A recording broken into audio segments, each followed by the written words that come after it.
This is the Lagos Transportation Agenda, your favorite TV show that brings on resource persons to discuss the Lagos transportation system. My name is Oiza, and in this episode, we're taking a look at the topic that says building resilient transport networks, policy coordination, and crisis response.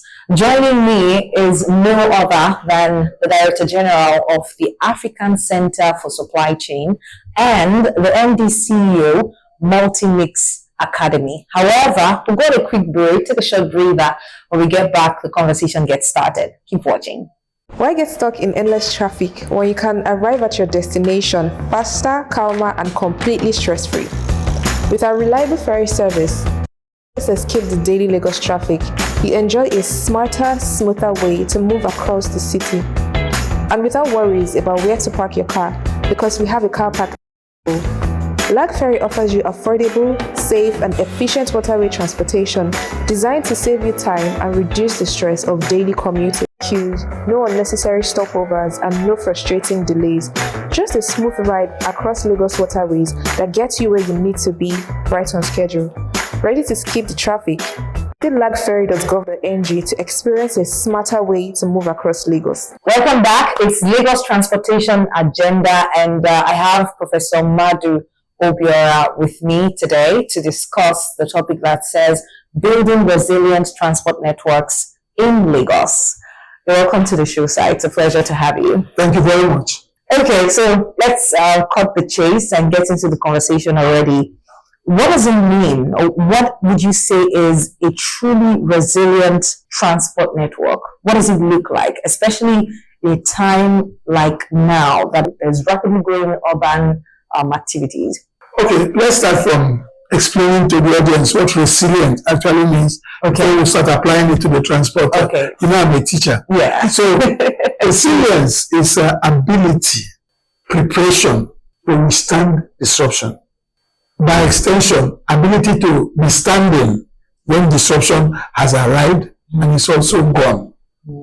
So that's what resilience is. So if we say resilience transportation in Lagos, then we are talking about the preparedness of the Lagos transport system to withstand different types of disruption. One of it is the population surge. But that's a disruption, that's a crisis on its own. Then the other options are many. You start looking at flood. You start looking at issues of port congestion. You remember there was a time that tankers from Papa Port up to Ikorodu here. So, of course, so many other type of crises that arise within the system that could disrupt transport, including infrastructure deficiency, including non-availability of rail, which is pushing everything onto the road. I recall that Lagos had a transport policy sometime, and we did a breakfast meeting, and what we were looking at was how does this transport policy affect logistics and supply chain management. I recall that time it was also including when should the big trucks carrying things move, should they be moving in the night? I don't know whether that transport policy was eventually implemented, but something like that transport policy is a preparedness. Because if you say that trucks carrying big, they should not run during the day, there's a reason for that. And then if you say they should run by night, then you should also provide the necessary infrastructure for that. So that's what resilience means generally, and also how it can be applied to the transport system. Interesting. So does it therefore mean that for a transport network or system to be deemed resilient, it must have been able to withstand crisis? Definitely. Absolutely. Okay. Now, how important is government policy in strengthening transport systems against future disruptions? Thank you. Very, very important question. Government policies are critical to ensuring this resilience we're talking about. Let me give you a typical example. Okay. It's not in existence, but it should be. In UK, if you buy a truck, you go and register it. I don't mean register by getting number. You register in the regulatory authority. So when you register, there's also a certification, which either you pass it or you hire someone who has it. Okay. Before your vehicle go on the road. If eventually you buy a second truck, you follow the same process. So the absence of regulation in the transport sector is a major problem that I think Lagos State needs to take a look at. Yes, people get licenses, people get this, but the kind of vehicles, you see, I've seen trailers carrying containers and one of the 6 tires are completely out. So that's why people were complaining. Every time you say cars are not roadworthy, some people say it's the road car-worthy. So it is policy that will make that happen. And it is very, very critical. Because in a situation when it is possible for people to do everything they like, policy should also keep certain guys out of the road. The last time we went for an academic visit to Togo, we were coming, while we were going, how many checkpoints that we crossed? When we were coming back, it was even in the night. Then you have these guys who are neither security nor anything, but we still have to stop vehicles. And so these are the things that are affecting the transport system, which we need to create policy. We don't like policies anyway. I'm sure that if we go back to that very particular policy, transport policy that Lagos, we might find some of these things inside, but implementation is very, very critical. I mean, I was going to ask if you think we have a working policy in Lagos. Although you already said we don't lack policies, but a working policy, one that will not be doing the things you have talked about. You may not be so at the peak yet, but at least working enough to solve some of our problems. I don't want to categorically say no. Okay. I know that there's a policy. How far it has been implemented is because you see, logistics is key. The day it stops moving, everything stops moving. So whenever you are talking about any policy in transportation, you have to put it into consideration. Right now, anybody can order anything. Last mile delivery is a major component of logistics and supply chain. So I think probably a review that will bring in all the current happenings in supply chain and put it in that very particular. So the working policy, I would say they're working with something. Okay, better than nothing. But I think, yes, it is better than nothing because they're actually setting the pace. But for us to continue to be the center of excellence, we have to move several steps ahead of, I don't want to call them competitors, our contemporaries. Okay. One thing I want to say here is the understanding of logistics and supply chain. There is a general understanding of transport. In fact, some people say that transport is logistics, transport is supply chain, but it is not. So I think a solid understanding of supply chain and the components, the retail, the last mile, and everything that it is required. Remember, during COVID, we all locked up. But only one thing was moving, logistics.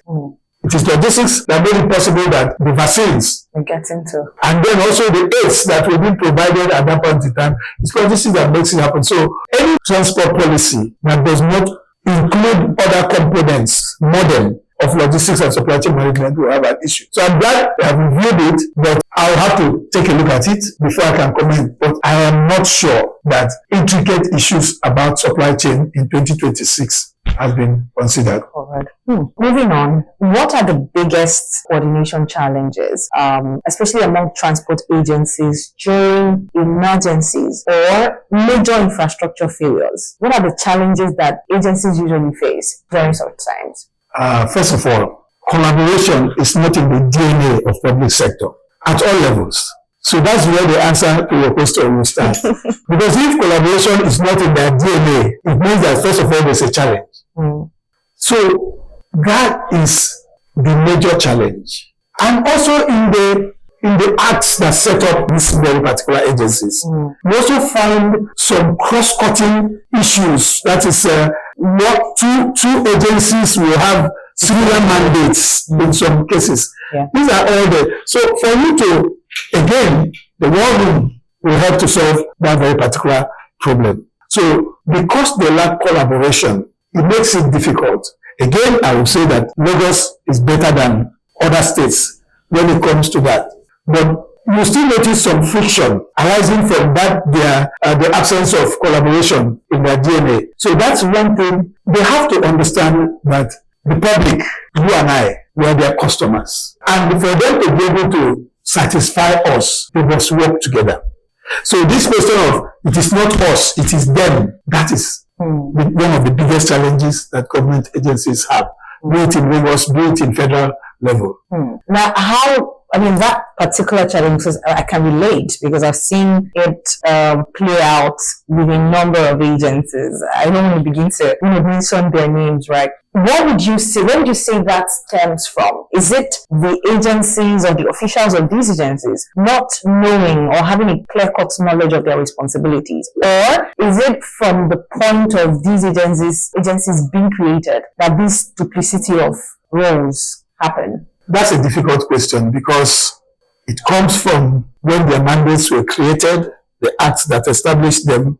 Then it comes from the mindset and attitude of the public sector generally, which is possible to drive away from public sector because such agencies should see themselves as quasi-private. That's one thing that will solve the problem. If they see themselves as quasi-private, which means that you are in between the private, you are seeing yourself as a private as well as being, that's the only thing that will solve it because several issues arise. You are crossing into my mandate, or I'm crossing into your mandate, or it doesn't concern me, it's not our own mistake. Those are the challenges. Those attitudes will have to leave the public sector for these things to happen. So Lagos have actually, so many agencies of Lagos State government are trying, but I still think that we need to, if we want to improve the public service, we need to look at soft skills. It is the absence of soft skills that make us have the kind of challenge that we have. People are not able to communicate. Interpersonal relationship does not exist. Then it is me, myself, and I. These are the challenges. And these are things that training, mentoring will be able to correct. I was going to say that if you get on a typical Lagos road, you see the Nigeria police doing the work of LASMA, or you see VIO doing the work of LASMA, and you're wondering, okay, it's like everybody is just out on the road to stop vehicles from passing by. But we need to go on a break. When we get back from the break, of course, the conversation continues. This is the Lagos Transportation Agenda. Why get stuck in endless traffic when you can arrive at your destination faster, calmer, and completely stress-free? With our reliable ferry service, let's escape the daily Lagos traffic. You enjoy a smarter, smoother way to move across the city. And without worries about where to park your car, because we have a car park pool. Lag Ferry offers you affordable, safe, and efficient waterway transportation designed to save you time and reduce the stress of daily commuting. Queues, no unnecessary stopovers, and no frustrating delays. Just a smooth ride across Lagos waterways that gets you where you need to be right on schedule. Ready to skip the traffic? Visit lagferry.gov.ng to experience a smarter way to move across Lagos. Welcome back. You're watching the Lagos Transportation Agenda, and we've been talking about how to build a resilient transport network in the city of Lagos. My name is Oiza, and my guest is Professor Madu Obiora, the MD CEO of Multimix Academy and the Director General of the African Center for Supply Chain. Welcome back, sir. It's a pleasure. Thank you very much. So let's talk about technology. How do you think that technology and real-time data can help improve crisis response and decision-making in transportation management? I'll give kudos again to Lagos because they've done quite a lot in this direction. But is there nothing more to do? The answer is no. There is a whole lot more. So, like creating those command centers where it is possible to view the transport system, the entire transport system, not just BRTs, even the private, because that's where policy, when you make policy, these are things that will help to ensure that the policy is implemented. We talked about AI. You're talking about real-time data. We are in an age that we call big data age. So to enable the transport managers take decision on certain issues, analytics will come in. Yeah. There are also predictive analytics which will help you to predict what is likely going to happen. There's also AI can also assist with route planning, both for the Lagos State Mass Transit and for logistics companies, and which is part of what the radio does. The radio will find out what the challenge is and alert you. You're going out and you tune in, you will know whether which route you should be following. Yeah. So like we also talked about IoT sensors, which can help. Same thing with radio frequency identification. So all these technologies applied will improve the situation completely. Okay. What lessons are there for transport authorities to learn from past disruptions that have happened in Lagos, particularly disruptions like flooding, like fuel shortage, or like traffic gridlock? I mean, there were times in this state that it literally felt like every damn day. It still happens, but maybe it has reduced a bit when it comes to traffic. What lessons are there for transport authorities to learn from these crises or emergency situations that have happened? In fact, the crisis in terms of gridlock that's happening now is a joke. Because I remember one day, we were on top of the land bridge by 1 a.m. We closed work by 5. I mean, those were the days. Things have improved. Yeah, actually. But flooding and other, when we were in Togo 2 months ago, I saw something. So everywhere in the town, you find a big pool of water. We saw it in several places. And I asked, what is this for? They say, when it rains, in a short while, you will find the rain on the road again. Because it is channels that are really causing this. The drainage system is not flowing. This one is deliberately and intentionally built that once it rains, it will gather all the rain into that very particular pool. Wow. It might be a bit late and difficult to do the way Lagos is now. Yeah. But constantly clearing the channels, avoiding approvals for people to build on waterways, and these are things that will help. Unfortunately, it may not be the transport managers who have the capacity to refuse to approve and the rest of it, but I think it's the coordination and collaboration within government circles. If one agency or ministry knows that if I take this decision, it will bring a challenge that will create a very big one for the other agency, and everybody obeys it. I'm glad that they brought back this thing they do on Saturdays. Yeah, the metal sanitation. Yes, because it will help. We all went to sleep. And I think also LASMA need to improve evacuation. That is one thing. We clear gutter and put it on top of the road. They don't come back to pick it, and all of them will return to where they are coming from. And money has been paid to clear it. So we have to clear it again. So these are policy implementation is key. People react the way they are assessed. If it is just, so it means that this thing that is called key performance indicators must be applied to the transport system, the public sector generally. Because if I know what I'm going to be judged to it, I react accordingly. Assuming a situation where in the university there's no exam, everybody will become cultist. So that is what we have to do. The key performance indicators must be drawn up for different agencies, different aspects of what they do. This is what you must achieve, and then monitored. I think that will help. In your opinion, why does it seem like most transport systems are usually reactive, not proactive? So we're building a real system or real network because we see that there are so many people flying this particular road. It is usually in response to something that has happened. Why do you think that is? Well, it is the way the government is structured to think and behave. Part of what the world does is actually proactive reaction. Because what they are doing is that they are preparing for what is likely going to happen. I'll give you an example. Take procurement, which was heavily affected by COVID. Before COVID, China, almost everybody was sourcing raw material and components from China. And like someone said, COVID was wicked. When he wanted to start, he went to that same China to start. So many companies were grounded. The one lesson that they learned after COVID was that you can't put all your eggs in one basket. So this single sourcing from a particular place, wholly and entirely, nobody is doing it now because we have seen the implications. In fact, we are advised to near shore, that is source closer to you. In fact, look at even your country, whatever you can find, get it out of this thing. So that is it. If we can do that, we will learn a lot.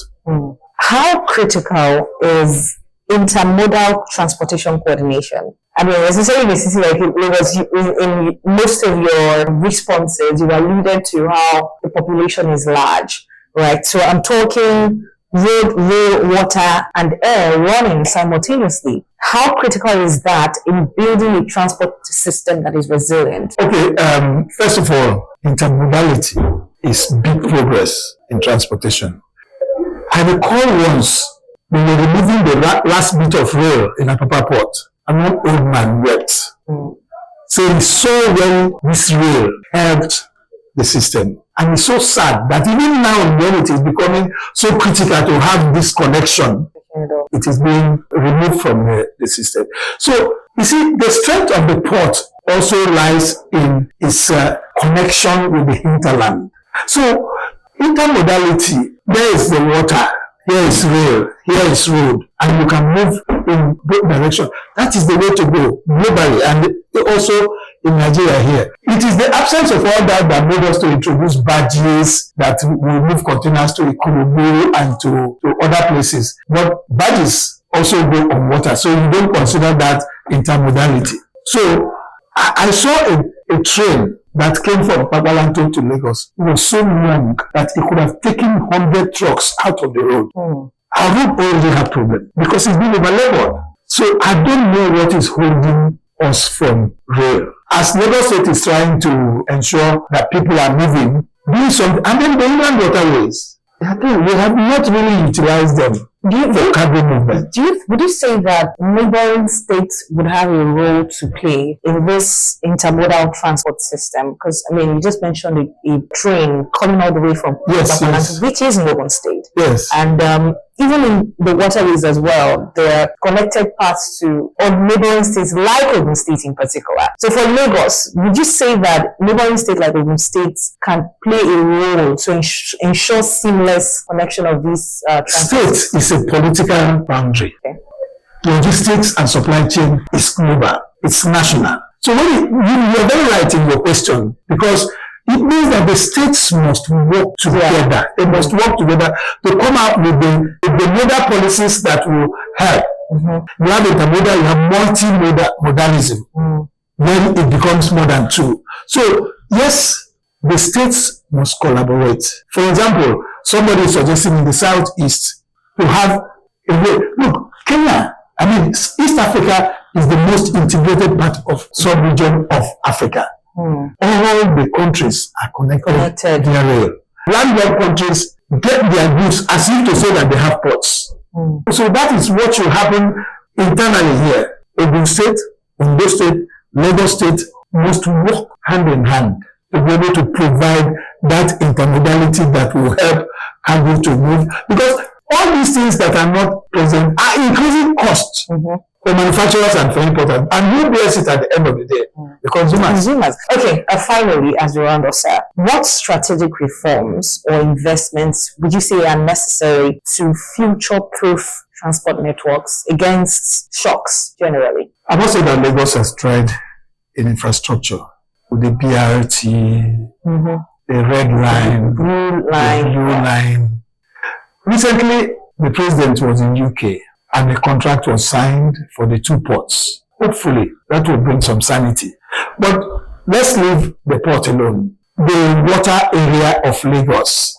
I recall when I was living in Maza. Every day I'm ready to walk. I work in the Lagos Island. I simply come out to Maritu and enter a ferry. I know it still happens today. There's ferry from Ikorodu and other places. But I don't think we have actually intentionally utilized the inland waterway, particularly as it has to do with cargo. We need to improve on it. Then, as a state, Lagos may not be waiting for federal government. Can also send rail tracks into Apapa Port, into and also into the export terminals, the new export terminal, so that they can move export cargo from all parts of Lagos into the terminal that is dedicated to export to improve our system. I mean, those were very insightful recommendations. Thank you very much for your time, sir. It's been a pleasure having you on this episode.